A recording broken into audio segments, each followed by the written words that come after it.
Welcome to another edition of KTSW 360. And I have two very special guests with me here today. Members of the Texas State Volleyball team, seniors Brooke Johnson and Tyeranee Scott. Thank you both for coming on the show. Really appreciate it. No No problem. problem. Yeah, and what I want to dive into first is that, and I want your opinion on both of this, because I've had the privilege of covering this team and doing the radio and all that. I've been able to have some liberties in coming up with nicknames for the players. And I actually have two nicknames for you. And I'll start with Tyeranee. I call you Tyeranee Great Scott. And, Oh, wow. and for you, Brooke, I have Brooke the Rock Johnson. So, Ooh, I like that. so what I want to ask for the both of you is keep or trash those nicknames. Wait, what? Keep or trash them. I think it's good. I think they're good. I think they're funny. Okay. Okay, all right. I'll make sure to keep using that moving forward. And kind of transition. I know that it's been like these last 7 to 8 months for you two have been really interesting with Coach Chisholm retiring, Coach Hewitt being moved up to the head coach, new assistant coaches coming in, and the April training being interrupted by COVID. And how has that adjustment been for you both? Because I know for me and others, it hasn't been easy. It's been difficult because we had such aspirations for our senior year. Like we were so ready, and then COVID happened, and it just kind of like put things to a halt. And it's difficult, but it's made us work that much harder and made us realize like, oh, we don't have a lot of time to prepare. We might as well work even harder than we had to in the past now, because we want to have a three-peat season. And even though it's been difficult, the circumstances, you can't really control them. So we're trying our best, doing our best, and hopefully we play this year and hopefully we can win another ring. I agree with Brooke. To be honest, at the beginning, whenever Chisholm retired and we were looking for a coach, my mind, I was like, we need a coach. It was everywhere. But thank God Sean stepped up, and I think he is doing a great job at his role. And with us being gone for so long and just getting back starting in July, I feel like we've been, even though our workouts and our practices are voluntary, I think we've done a good job at holding each other accountable, because we all have one goal. And right now it's not, do we have a season or are we going to have a season? Like, is it not going to happen or is? Because we just think, we know we're still on the right track. We still have the same goals. So hopefully we can have a season.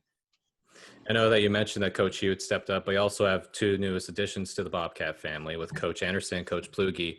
What has it been like to learn from them on and off the court since they've been here? See, I love them. They're such a great addition. It's new perspectives, and I loved my coaches last year, don't get me wrong, but it's just a new perspective, and playing for them has been so fun. Like, and they're just young and energetic and just really hyper, and they help us like prepare, and it's just a new point of view, and it's interesting to see like from their perspective like what we're doing, and just training wise, like it's just a lot of fun, and they make a great atmosphere in the gym. Yeah, I agree with Brooke. Our new staff is young and fresh, and I feel like both of them brought new ideas for us. So it's cool to see all their ideas combine and just see the good work that they can do. Yeah, I actually got to talk to them. They seem absolutely fantastic, and I agree. Yeah. I can't wait. I can't wait to work with everyone there. It's been really fun so far. And I know I had Coach Hewitt, and I talked with him a little bit, and he said the volunteer training began July 6th. How's that going, just being back with the team and getting some workouts in?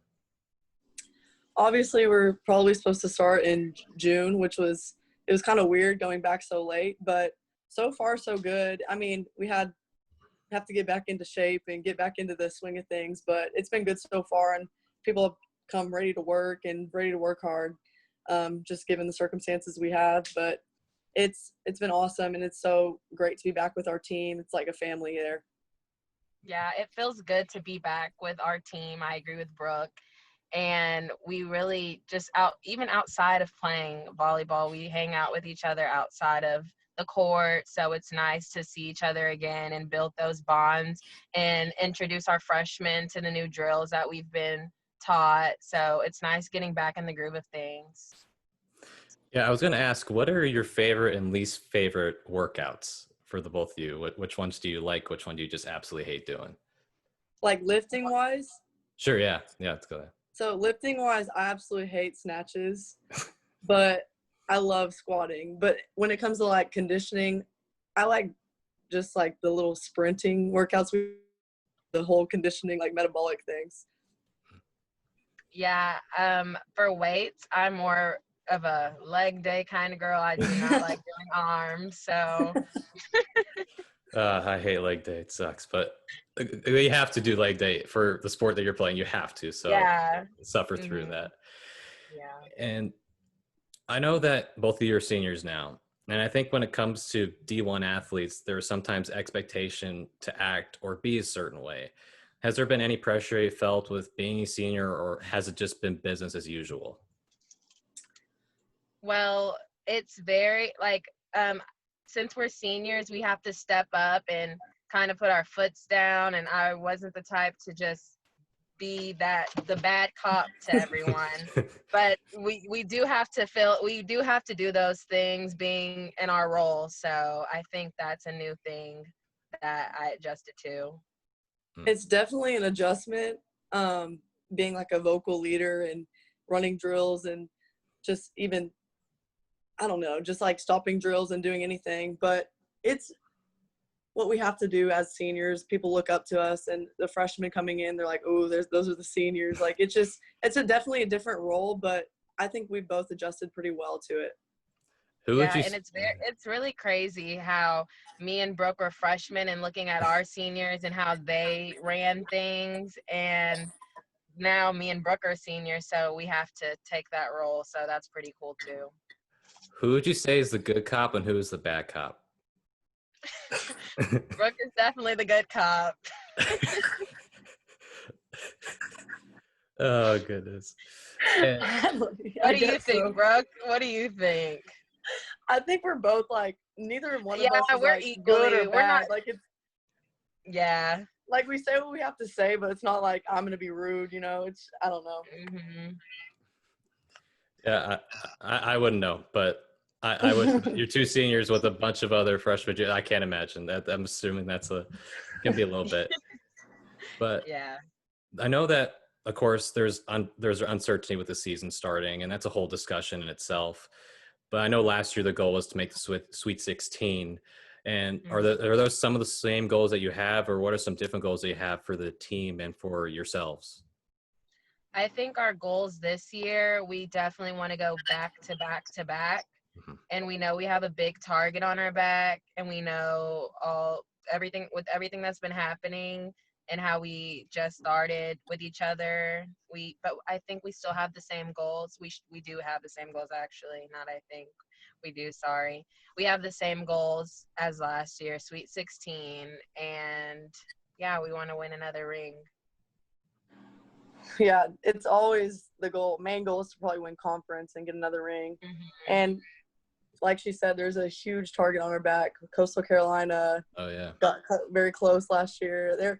We have a bunch of really good teams in our conference, so it just makes us that much bigger of a target. And I just think even with the new coach, I want to succeed and get that next ring. But also Sweet 16 would be awesome, and making the NCAA is awesome in itself. So hopefully we can keep going. Of course, and as much as we talk about the on-court accomplishments, off the court I think is just important. And I don't know what your plans are after college, but what are some career aspirations do you have after you graduate and all of that fun stuff? Like job-wise? Job-wise, or anything you want to do after college? I was thinking of physical therapy.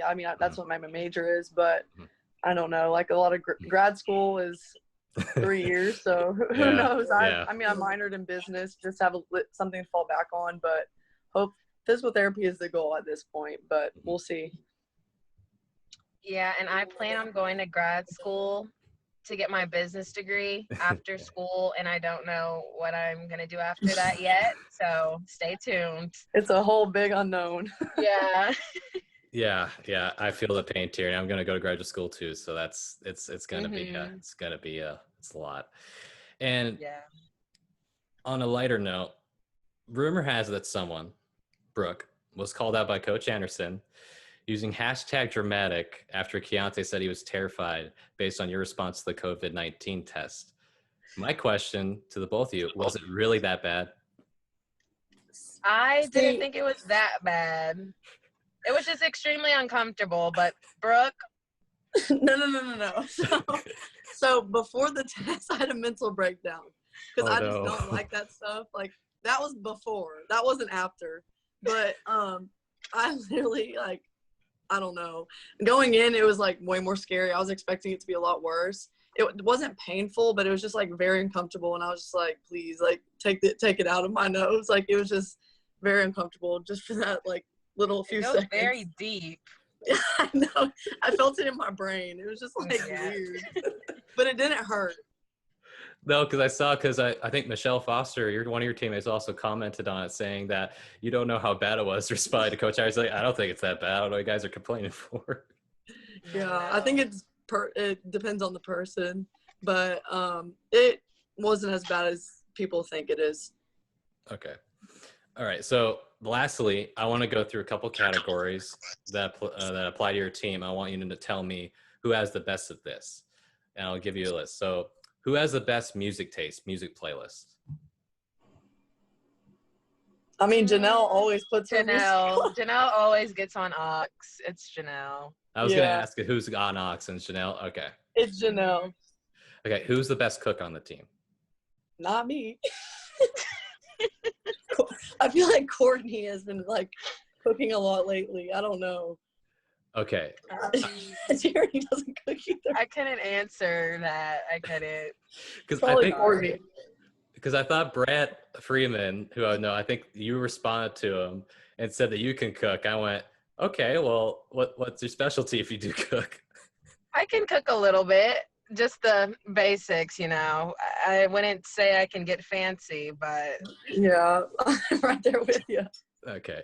Who has the best fashion sense, most stylish on the team? I feel like Tyeranee goes crazy with the outfits. I was thinking of myself too, but I didn't want to say my name. But no, Tyeranee has good fashion sense. Okay, all right. Everyone who wants to go listen to Tyeranee Scott on Fashion Flash is going to start a vlog soon, so make sure to. Thank you. Yes, tune in. Tune in. Who would you say is the most responsible player on the team? Emily DeWalt. Wow. About that, I'm surprised, but I'm like, okay. It's right. Emily DeWalt. Definitely. And I know last year, who coordinated the dances was Connor Wood, if I'm not mistaken. So who's kind of the dance? Who's the one that does the dances now? Who's the one that kind of gets everyone together? Say, okay, we're going to go in a line and we're going to dance. Who coordinates that stuff now? Jill, definitely. I think it's Jill. She loves TikTok. Yeah, she's big. Yeah, we're big TikTok girls. Volleyball team.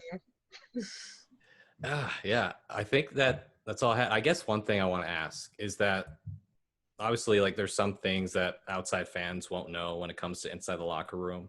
But I guess before games, before practices, are there any like pre-game rituals that you do before a game? Because I remember on a watch, I remember Micah Dinwiddie would post up Coach Hewitt for a little bit. I remember that was before the game would start. But is there anything that maybe people wouldn't know that you do inside the locker room or during practice maybe?